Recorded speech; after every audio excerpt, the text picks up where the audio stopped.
Hello everyone.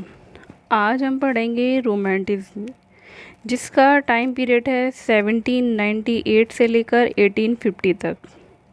इससे पहले हमने डिस्कस किया था नियो क्लासिकल एज के बारे में, जो 1798 तक थी।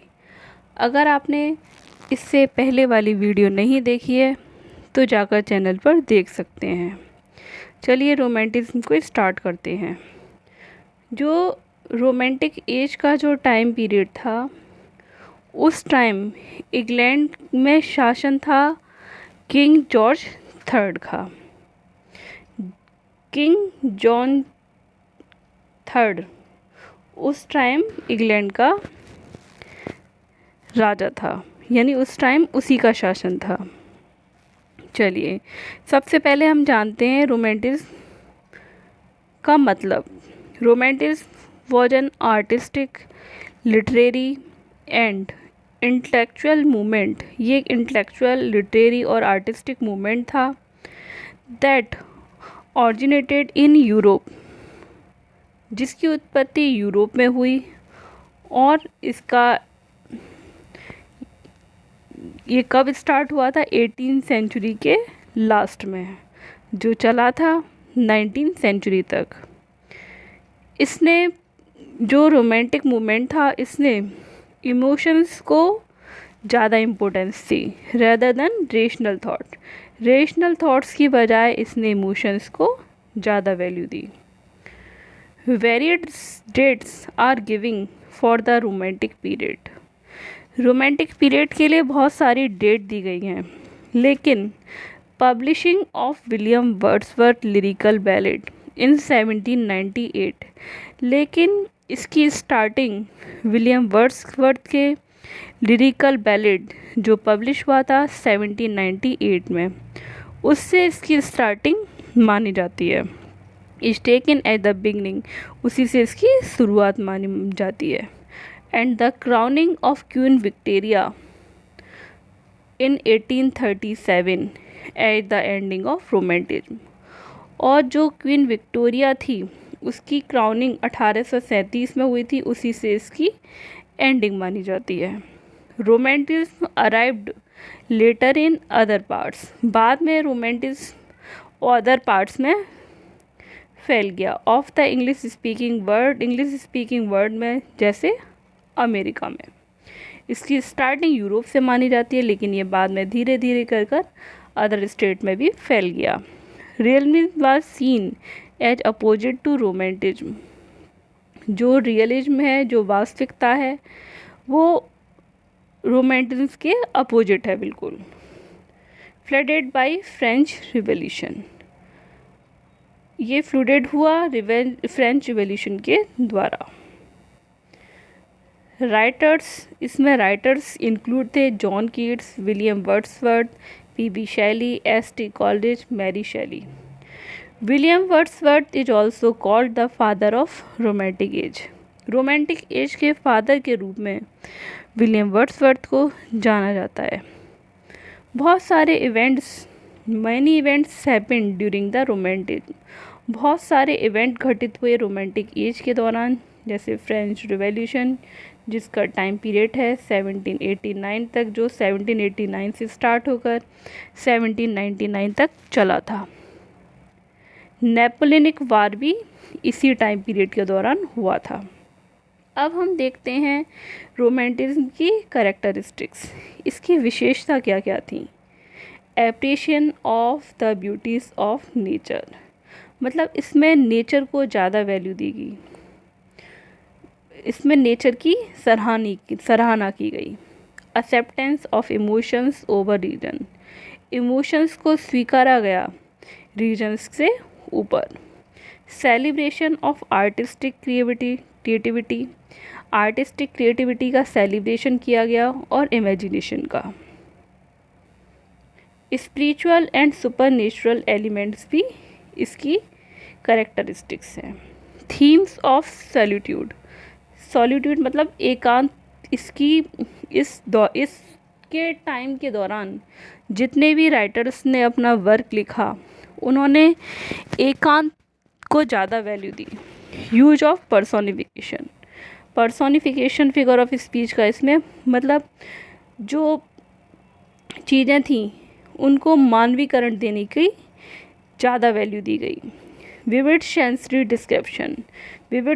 डिस्क्रिप्शन का यूज किया गया। आइडियलाइजेशन ऑफ वुमेन को आइडियलाइजेशन माना गया। इंटरेस्ट इन कॉमन मैन और कॉमन मैन को ज़्यादा इंटरेस्ट दिया गया। जो रोमांटिक एज थी उसको 2 जनरेशन में डिवाइड किया गया।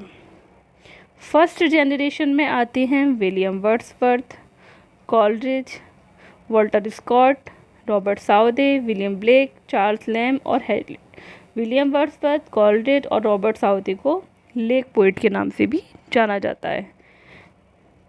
सेकंड जनरेशन में आते हैं कीट्स, पीबी शेली और लॉर्ड बायरन। अब हम देखते हैं रोमांटिक एज के एग्जाम्पल, मतलब रोमांटिक एज के दौरान क्या क्या हुआ। पहला है रूसोस फिलोसफिकल राइटिंग। रूसो की जो फिलोसफिकल राइटिंग थी वो इस दौरान लिखी गई। Poetry of S T. कॉलरिज की पोइट्री इसका मुख्य उदाहरण है। वर्ड्स ऑफ विलियम वर्ड्सवर्थ के work the red and black and the character house of Parma by Stendhal. Poetry of John Keats, P B Shelley, William Blake and John Clare. Spanish poetry by Mariana Jose de Lara and Gustavo Adolfo Becquer. ये इसके मुख्य example हैं। और art में क्या क्या हुआ romantic age के दौरान, ये उसके एग्जाम्पल हैं।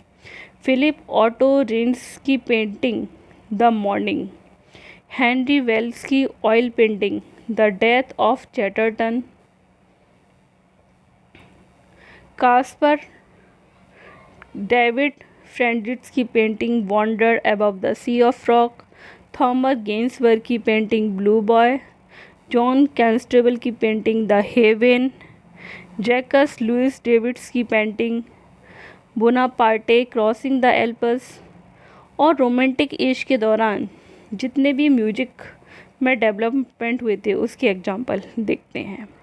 Beethoven symphonies number 9, Franz Schubert symphony number 5 in flat B major, Hector Berlioz symphony fantastique, पिकोनिस न्यूम डोरोना, Mendelssohn's song without words, Dvorak symphony number 5।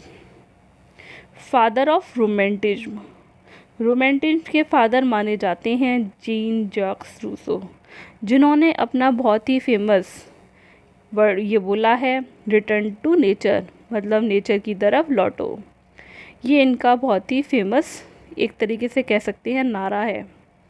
The poet is a man speaking to man. Poet वो होता है जो एक आदमी से आदमी की तरह बात करे। ये विलियम वर्ड्सवर्थ ने बोला है। विलियम वर्ड्सवर्थ ने तो ये भी बोला है पोइट्री इज स्पॉन्टेनियस ओवरफ्लो। ये विलियम वर्ड्सवर्थ की फेमस कोटेशन है। जॉन कीट्स ने कहा है if poetry comes not at the leaves to a tree it had better come not at all. ये जॉन कीट्स ने बोला है। Most true important literary magazine, इस एज के दौरान बहुत ही 2 फेमस मैगजीन भी आई थी जिनका नाम था एडिनबर्ग रिव्यू जिसका टाइम था 1802। नंबर 2 है ब्लैकवुड मैगजीन जो आई थी 1817 में। अब हम लिटरेरी जैनर्स जो हैं उनको देखते हैं। गोथिक नोवेल के फादर माने जाते हैं होरास वालपोल। सेंटिमेंटल नोवेल को लिखा स्टार्टिंग मानी जाती है स्टर्न से। अब जो इम्पोर्टेंट रोमांटिक लिटरेचर मतलब जितने भी राइटर हुए थे उन्होंने कौन कौन से वर्क लिखे, उनके जो फेमस वर्क थे जिनसे क्वेश्चन ये बन जाता है कि ये वर्क कौन से राइटर का है। अब हम उनको देखते हैं। विलियम वर्ड्सवर्थ का बहुत ही फेमस है लिरिकल बैलेड जिसका टाइम पीरियड है 1798। टिंटन एबे odd on intimation of immortality, the prelude इनकी ऑटोबायोग्राफी है और ये इनका मैग्ना कार्टा भी माना जाता है। एस.टी. कॉल्ड की है rhyme of the ancient mariner, Christabel, कुबला Khan, Biographia Literaria, जिसमें बायोग्राफिया लिटरेरिया में इन्होंने फर्स्ट टाइम विलियम वर्ड्सवर्थ को क्रिटिसाइज़ किया है। 1877 1817 ये इसका टाइम पीरियड है। पी.बी. शैली का Adonais, Queen Mab, Prometheus Unbound, necessity of atheism, defence of poetry. John Keats ने ओड्स लिखे थे 6, जो कि बहुत ही पॉपुलर और बहुत ही फेमस है। आप कमेंट सेक्शन में ये बताइए कि उनके फेमस ओड्स कौन कौन से थे। एंडोमियन, हाइपरबियन। लॉर्ड बायरन के थे Childe Harold's Pilgrimage, Don Juan. Jane Austen का प्राइड एंड प्रेजुडिस इम्पोर्टेंट है और sense and sensibility. Emma Northanger, Abbey Persuasion. Mary Shelley का फ्रैंकेस्टीन। विलियम हैजलिट का table talk, the plain speaker. Emily Bronte का Wuthering Heights.